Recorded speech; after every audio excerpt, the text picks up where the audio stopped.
Welcome to Seeker GK. After exclusive discussion of clauses and phrases, today we are going to explain sentence and its types. These are the types of a sentence. Structure-wise, sentence can be divided into simple sentence, compound sentence, complex sentence, complex compound sentence. Before going into detail, I am Farhan Khan and this is my introduction. So now let's explain one by one. So simple sentence. A group of words containing only a subject and a verb is called a simple sentence. It is a group of words which expresses a complete thought. A simple sentence is also known as an independent clause. While according to New Oxford American Dictionary, sentence is a set of words that is complete in itself, typically containing a subject and a predicate.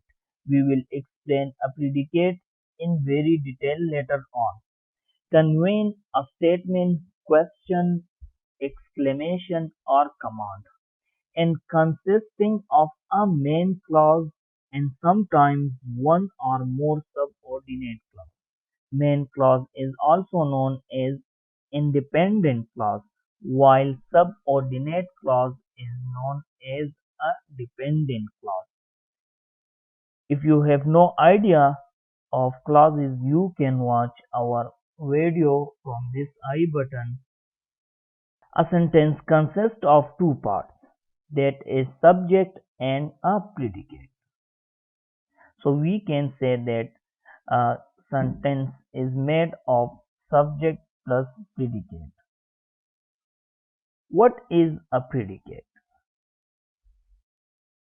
The part of sentence which tells about the subject is called a predicate.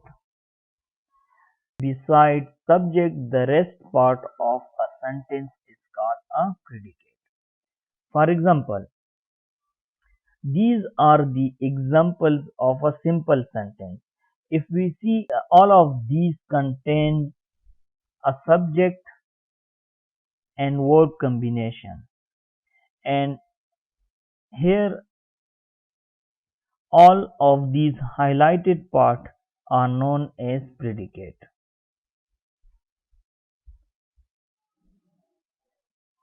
Now if we examine these examples, what do you think? Are these simple sentences or not? Yes, these are also simple sentences, but here Ali and Asif both are known as compound subject, while the rest part here is called a predicate. While here Ali is subject, jumped and moved away are known as a compound verb, and here it is a subject, ran is a verb, away from an angry dog in the park is a predicate. So it is the rest part of the sentence which is known as a predicate. Now let's explain a compound sentence. A sentence which contains two or more independent clauses is called a compound sentence. It is joined by coordinating conjunction. These are for, and, nor, but, or, yet, so,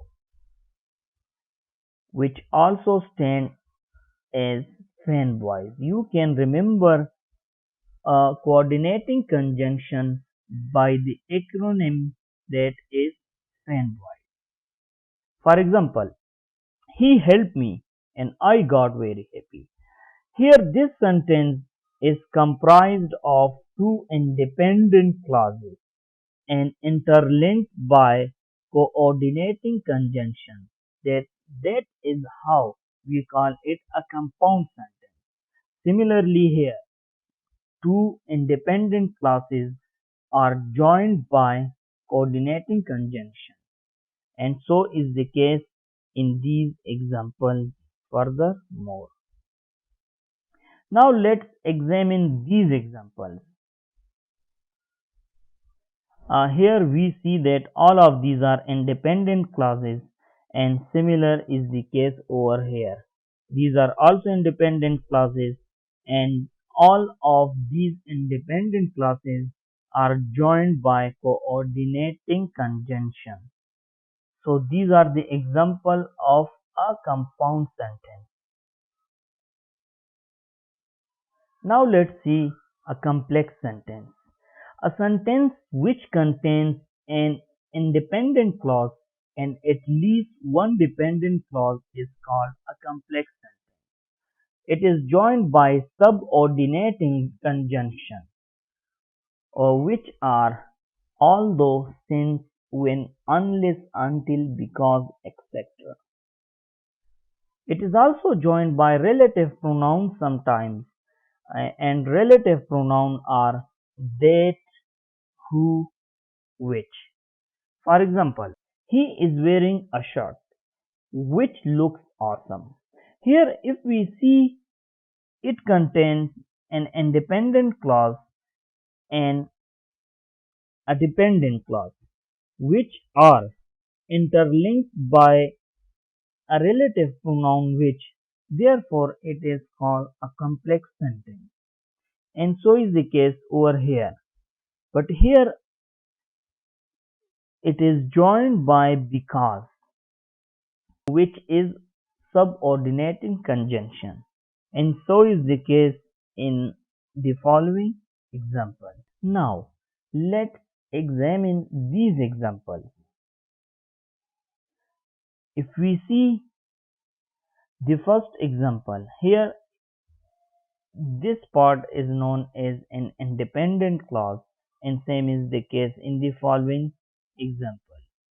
But the last part of these examples are known as dependent clauses. And here in example number 1 and 3, they are joined by relative pronoun that is, which, and that, while the other are joined by subordinating conjunction. So these are the examples of complex sentences. But please remember one thing. If a complex sentence begins with an independent clause, comma is not used between the clause. However, if a complex sentence begins with a dependent clause, then comma is used after the dependent clause. For example, if we see these examples, all these examples are started with an independent clause. Therefore, there is no need of a comma. But if we see these examples, they are started with dependent clause. Therefore, here we put a comma after a dependent clause.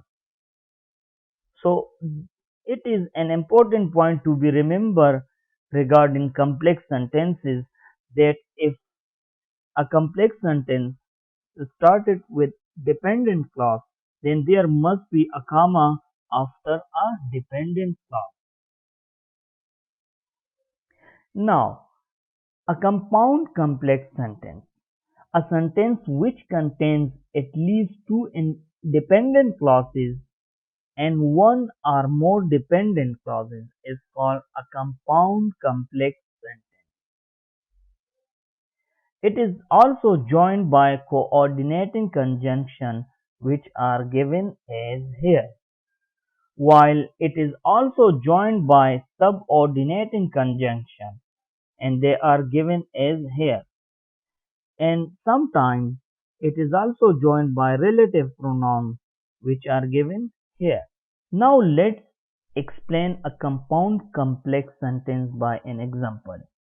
She went to university wearing a nice hijab, which looked impressive, and I went to a market where I bought a rose for her. Now, if we examine this example, we see that the first part is an dependent clause. Wearing a hijab is a noun phrase. If you don't know what is a phrase, you can watch our video from this I button, and the link is also given in the description below. Now here, which looked impressive is also a dependent clause because it alone do not give any sense, so it depends on this main clause. And I went to a market is also an independent clause. Where I bought a rose for her is also a dependent clause. And if we see here, which is a relative pronoun and is coordinating conjunction, and where is subordinating conjunction. So this was the example of a compound complex sentence, and that is how it contains two independent clauses and two dependent clauses. In a complex compound sentence, there must be two independent clauses, while there can be one or two dependent clauses. I hope you have learned a lot from this lesson. Thank you. If you have any query, you can ask in the comment box below. Please like the video, boost our confidence, and share this video with your friends and family members so that they may also learn something new. And thank you. Wish you good luck.